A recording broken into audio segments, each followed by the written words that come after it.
Thank you, Rajiv. Thank you, Shashwat, Mayank, Rajiv Singh ji, and to the new chapter members of Indian Chamber of Commerce, Hyderabad. And I'm also delighted that this, in fact, will be the southern headquarters for ICC, and I'm delighted that we are unveiling the chapter today. To the distinguished gathering and also my friends from the media, I welcome you all. I was briefed by Shashwat, Mayank, Rajiv and the rest of the team from ICC on what ICC has been doing for the last several decades. In fact, I was surprised, I must admit, when they mentioned and when they told me that ICC possibly is the oldest organization. In fact, it predates FICCI, which generally is considered the oldest business organization in the country. So I was actually surprised, but I realized also that India has changed and the entire landscape has changed quite a bit in the last several decades. Now, at one point of time, Calcutta, of course, was home to major business houses. It still is. I'm sure Shashwat and Mayank will take offense if I say otherwise.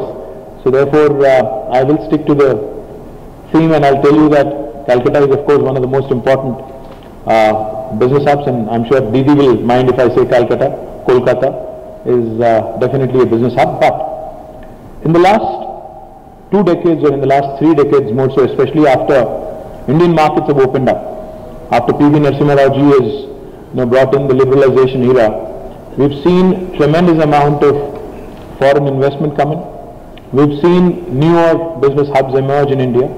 We've also seen newer businesses flourish and do extremely well.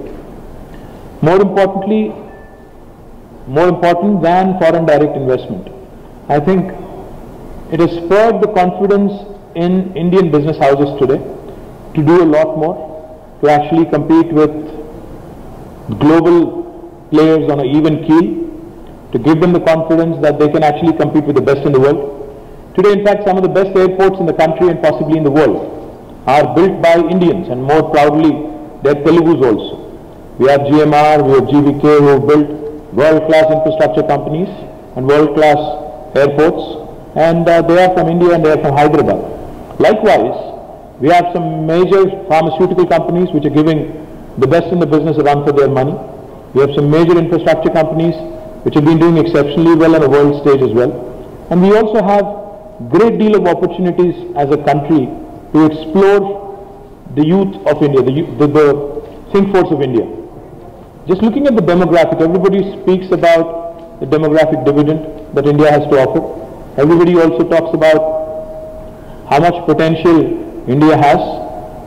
In fact, when India became the 6th largest economy recently, somebody that I know very well remarked, he said, India is a rich country with poor people. I don't believe that is true. And the reason why I say this is because in the last 2.5 decades, India has shown the world that it cannot be ignored anymore. India is not just the back office anymore.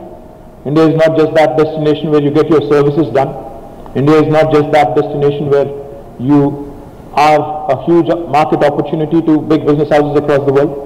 India is also home today to many youngsters who are going to, in the next decade, create world-class companies, offer solutions to the rest of the world, solve many of the problems plaguing the world, and I do believe that's where ICC has a huge role to play. Because if you look at CII and FICCI, and I work with both of them, I must tell you, and both of them are extremely efficient also. I think where ICC has a huge opportunity, firstly I think if I should say and keep saying this more often, ICC is not International Cricket Council but Indian Chamber of Commerce. I think if I should say that more often so that people actually start confusing the other ICC for you. Where ICC has a huge opportunity vis-a-vis CII or FICCI is certainly reaching an untapped large market, large, small and medium entrepreneurs. For example, if you look at a country like Germany, Germany has some large companies, of course, without a question. There are the Beamers and there are several other engineering companies which are truly world class. But if you look at the German economy, more than 80% of Germany's economy, more than 80% of their GDP contribution, especially in the manufacturing sector, comes from the small and medium entrepreneurs. The small and medium entrepreneurs, in fact, whether we like it or not, and whether the large conglomerates of the world like it or not, the fact of the matter is they actually provide more employment than the large companies in the world. So therefore, to handhold them, to give them that much needed policy advice, to give them that much needed enabling, to create that enabling ecosystem with government, with financial institutions, I think that's where ICC can truly make a huge difference. And I'm delighted with the kind of leadership team sitting on the stage here. All of them are much younger than me, except my aunt maybe possibly as old as I am. But they're very, very young, and they're very, very upbeat about India. They're very, very upbeat about the business opportunities in India. They're upbeat about the fact that Hyderabad also has a great deal to offer to India. So therefore, I give you one commitment today on this stage. We work, like I said, very closely with Confederation of Indian Industry, FICCI, and I will assure you that in ensuring that we create a very similar ecosystem to that of Germany on manufacturing, we will work closely with ICC. In fact, we can even think of setting up a consultative team to work closely with you guys and to actually start engaging with the small and medium entrepreneurs in the state of Telangana. And you told me, you had mentioned in your speech as well, that this would be the base for southern India. And within southern India, in fact, we have some amazing opportunities. Opportunities in Chennai, opportunities in Bengaluru, Amaravati, Kochi. You have some wonderful, truly progressive states in South India, which have always done exceptionally well on any indices you look at. Now, one thing I do have to mention to you fairly quickly is the opportunities the state of Telangana also, of course, presents. I would be remiss in my fiduciary responsibility if I don't do that. So let me quickly tell you why Telangana has, in fact, in a very, very short span of 4 years, been able to scale many of these charts, many of these rankings, and why it is considered a very progressive state by the rest of Indian incorporated today. Telangana in the last 4 years has done some things remarkably well. One of the things we are very proud of is that we focused on basics. We focused on ensuring that the basic infrastructure requirements of any potential investor are taken care of. When we inherited the government, we were a power deficit state. But within a very short span of time, within 6 months, we were able to overcome the power crisis. And today I'm happy to share with you, we are a power surplus state, and we are also, in fact, #2 state on solar energy production in India. We are confidently marching towards a brighter future because we not only are the only state in India which offers 24 hours uninterrupted power supply to the domestic sector, to the industry, but also, unlike any other state in India, possibly Andhra Pradesh, we are the only state which possibly offers 24 hours of free power to our farming sector as well. And this again without really enhancing our electricity tariff in the last 4 years. So a lot of good work has been done on the power front. So is the case with irrigation and the amazing potential of this land. Our Chief Minister, in fact, is a man who believes that as long as we stir up, as long as we revive, as long as we are rejuvenating our rural economy, things are going to be heading in the right direction. So we've taken this as a huge challenge and a huge priority, and we've spent more than 1 lakh crores on creating new irrigation facilities for the farmers of Telangana. We've also come out with pioneering policies in ensuring that welfare and development go hand in hand. And today, as a result, you not only see prosperity in some sectors, but you see an all-round inclusive approach towards development and welfare in our state, which makes us very, very proud and very, very happy. And the other thing I also wanted to point out, a lot of times a state's progress is also measured by the way it brings about reforms in various sectors. One of the reforms which we are extremely proud of is the reform we brought in industry sector. We came out with what is called as TS-IPAS, an enactment of the government of Telangana, one of the first few legislations we have enacted. In fact, it's so progressive, it possibly is one of the best policies, best industrial policies in the world. The reason why I say this with a lot of confidence wherever I go is because it is actually delivered. 3 years ago, when we formulated TS I-PASS, our industrial policy, our Chief Minister gave us a mandate to be the best in the world, best in the business. So we said, how can we do that? We did not want to reinvent the wheel. We took some cues, we took some lessons from various successful industrialized nations, other industrialized states within India. We looked at their policies and we made it our own after, of course, making a few changes which suit the local ecosystem here.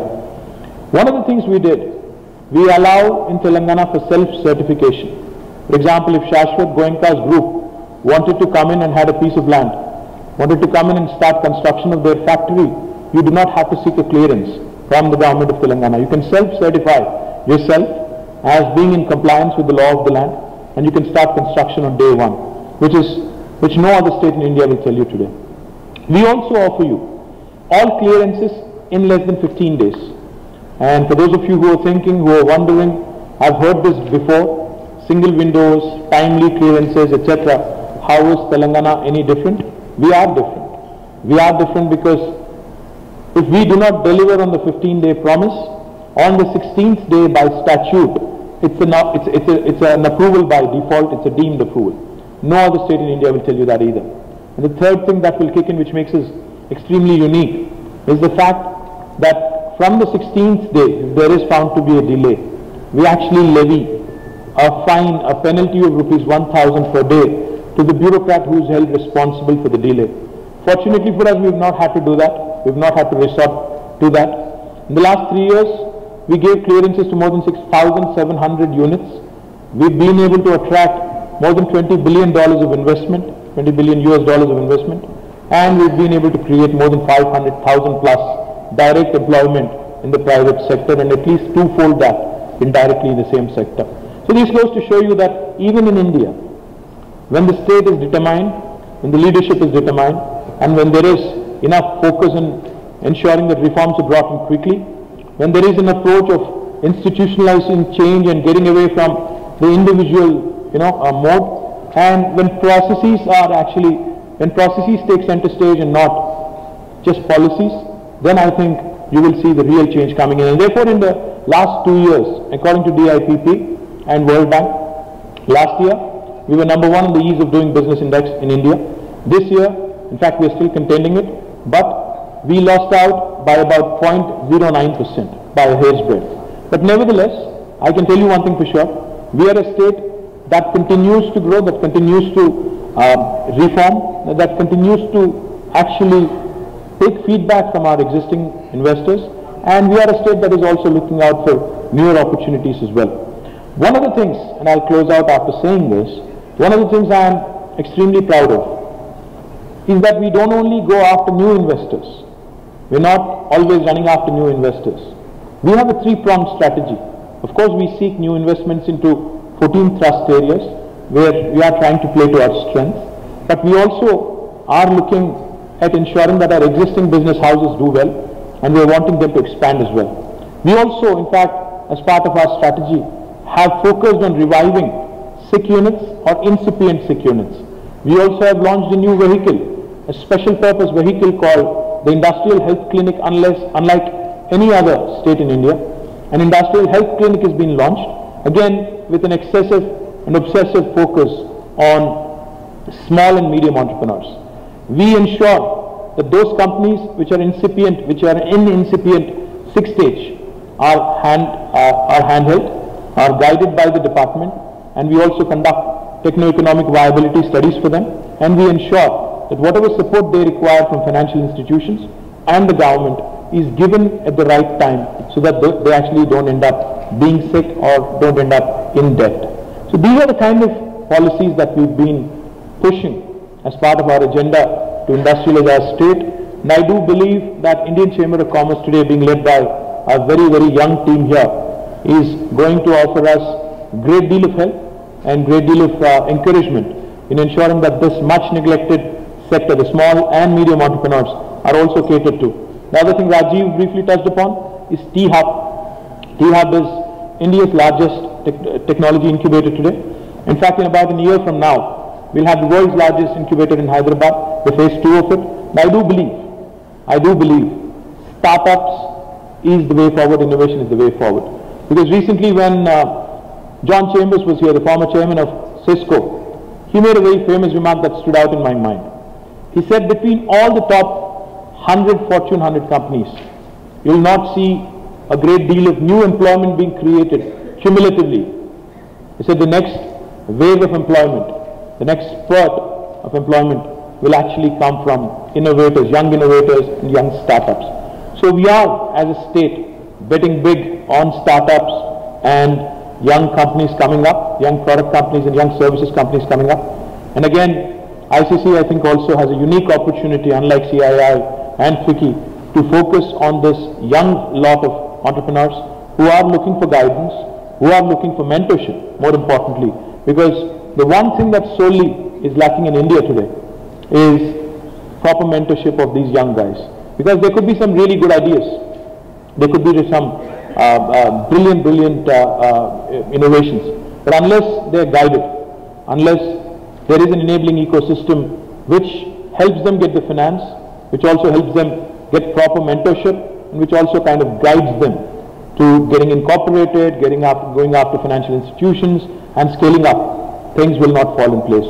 So therefore, your task is cut out, and opening a chapter is easy, but actually living up to the billing and living up to the hype and ensuring that this becomes a roaring success in competition with some seriously entrenched players is going to be a challenge.